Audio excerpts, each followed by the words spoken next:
ఓం శ్రీ గణేశాయ నమః. ఓం శ్రీ వేదవ్యాసాయ నమః. ఓం నమో భగవతే వాసుదేవాయ.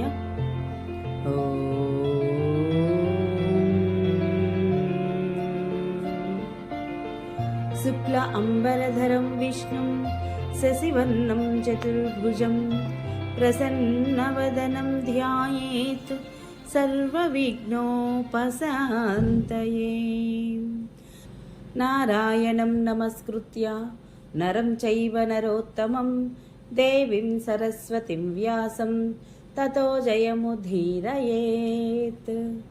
అనగా నారాయణ స్వరూపుడైన శ్రీకృష్ణుడికి, నరోత్తముడైన అర్జునుడికి, వారి లీలలను ప్రకటించే సరస్వతీదేవికి, దానిని రచించిన వ్యాసునికి నమస్కరించి అసుర భావాలను తొలగించి అంతఃకరణ శుద్ధిని కలిగించే మహాభారత గ్రంథ పారాయణకు ప్రేరేపించిన శ్రీకృష్ణ భగవానుడిని ప్రార్థిస్తూ ఈరోజు పారాయణలోనికి వెళదాం. మరి హరే కృష్ణ. అందరికీ నమస్కారం. మహాభారత గ్రంథ పారాయణలో భాగంగా మనం ఈరోజు 233వ రోజుకు చేరుకున్నాము. ఉద్యోగ పర్వంలో ఉన్నాము. మనము ఈరోజు 7వ రోజుకు చేరుకున్నాము.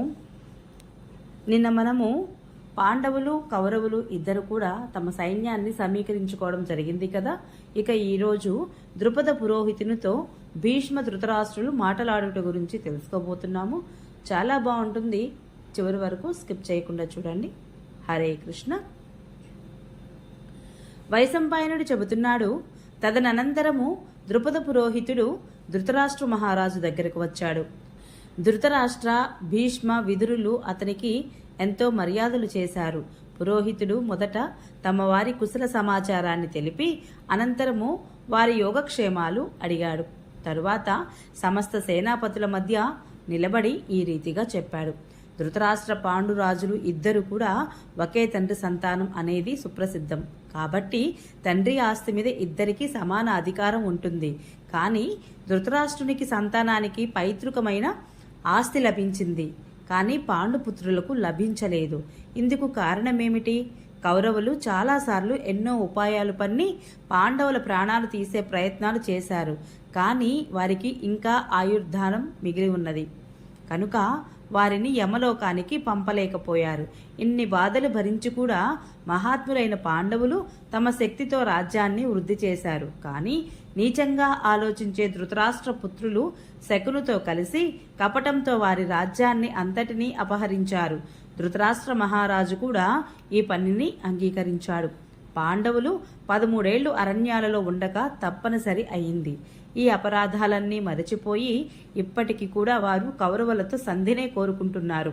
కాబట్టి పాండవుల యొక్క, దుర్యోధనుడి యొక్క నడవడికలను దృష్టిలో పెట్టుకొని మిత్రులు, హితైషులు దుర్యోధనుడికి నచ్చ చెప్పడమే కర్తవ్యం. పాండవులు వీరులు అయినా వారు కౌరవులతో యుద్ధం చేయాలి అని అనుకోవడం లేదు. యుద్ధంలో జనసంహారం జరగకుండానే తమ భాగం తమకు రావాలనేదే వారి కోరిక.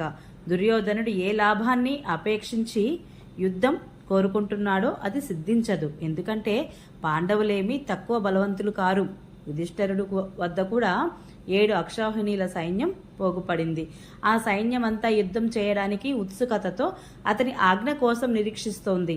అదే కాకుండా సాత్యకి, భీమసేనుడు, నకులుడు, సహదేవుడు వీరందరూ కూడా ఒక్కొక్కరు 1000 అక్షౌహిణి సైన్యంతో సమానులు. ఒకవైపు 11 అక్షౌహిణీల సైన్యం ఉన్నా రెండవ వైపు అర్జునుడు ఒక్కడే ఉంటే చాలు.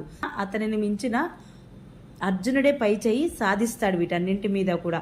ఇలాంటి వాడే మహానుభావుడు అయినటువంటి శ్రీకృష్ణుడు కూడా పాండవ సైన్యం యొక్క బలం, అర్జునుడిని పరాక్రమము, శ్రీకృష్ణుడి యొక్క తెలివితేటలు చూచి కూడా ఎవరు యుద్ధానికి సిద్ధపడతారు?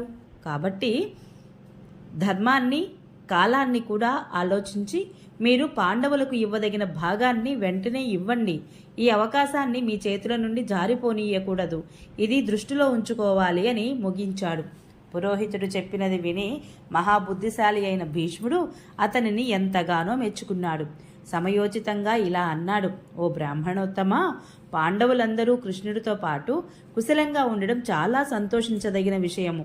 వారికి రాజుల సహాయం ఉన్నారని తెలుసుకొని చాలా ఆనందం కలిగింది. దానితో పాటే వారు ధర్మతత్పరులైనందుకు కూడా ఆనందమే. ఆ 5 పాండవులు యుద్ధం చేయాలనే ఆలోచన లేకుండా బంధువులతో సంధి చేసుకోవడం గురించి ఆలోచిస్తున్నారు. ఇది ఇంకా ఆనందించదగిన విషయము. నిజానికి కిరీటధారి అయిన అర్జునుడు బలవంతుడు, అస్త్ర విద్యా నిపుణుడు, మహారథి. ఆహా, అతనిని యుద్ధంలో ఎవరు ఎదిరించగలుగుతారు?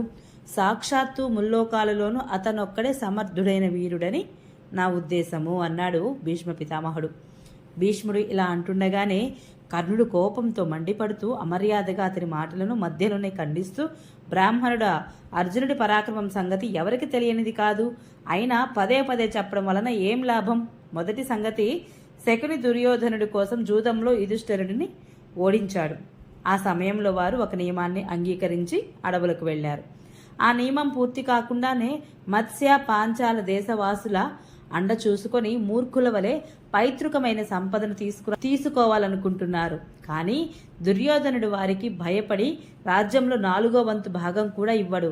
వారు తమ తాత తండ్రుల రాజ్యాన్ని తీసుకోవాలనుకుంటే మాత్రం ప్రతిజ్ఞానుసారంగా నియమిత కాలం పాటు మళ్లీ అడవులలో ఉండవలసిందే. ఒకవేళ ధర్మాన్ని విడిచి యుద్ధానికే దిగితే ఈ కౌరవ వీరుల వద్దకు వచ్చాక వారు నా మాటలను చక్కగా గుర్తు చేసుకుంటారు అన్నాడు తీవ్రంగా. అప్పుడు భీష్ముడు, రాధాపుత్రుడా, నోటితో చెప్పవలసిన పనేముంది? ఒక్కసారి అర్జునుడి యొక్క ఆ పరాక్రమాన్ని గుర్తు తెచ్చుకో. విరాటనగర సంగ్రామంలో అతడు ఒక్కడే అసహాయుడైన 6 మహారథులను జయించాడు. నీ పరాక్రమం ఏమిటో అప్పుడే చూశాము. అనేక పర్యాయాలు అతని ఎదుటికి వెళ్ళి ఓడిపోయి వచ్చావు. ఈ బ్రాహ్మణుడు చెప్పినట్లుగా మనం చేయకపోతే తప్పకుండా యుద్ధంలో పాండవుల చేతిలో మరణించి దుమ్ము కొట్టుకుపోవలసి వస్తుంది అన్నాడు. భీష్ముడు ఈ మాటలు విని ధృతరాష్ట్రుడు అతనిని మెచ్చుకున్నాడు. అతనిని శాంతింపజేస్తూ కర్ణుడిని కసురుతూ, భీష్ముడు చెప్పిన రీతిలో అయితేనే మనకు పాండవులకు కూడా మేలు జరుగుతుంది. దానివల్లనే లోకానికి కూడా మేలు జరుగుతుంది. బ్రాహ్మణోత్తమ, నేను అందరితో కలిసి ఆలోచించి సంజయుడిని పాండవుల వద్దకు పంపుతాను. ఇక మీరు త్వరగా బయలుదేరండి అని చెప్పి పురోహితునికి సత్కరించి అతనిని పాండవుల వద్దకు పంపివేశాడు. ఓం నమో భగవతే వాసుదేవాయ. ఈరోజు పారాయణ ఇంతటితో సమాప్తం. రేపు మనము ధృతరాష్ట్ర ధనంజయుల యొక్క సంభాషణ గురించి తెలుసుకుందాము. ఈ వీడియో మీకు నచ్చినట్లయితే please subscribe my channel, like, share, comment please. Thank you.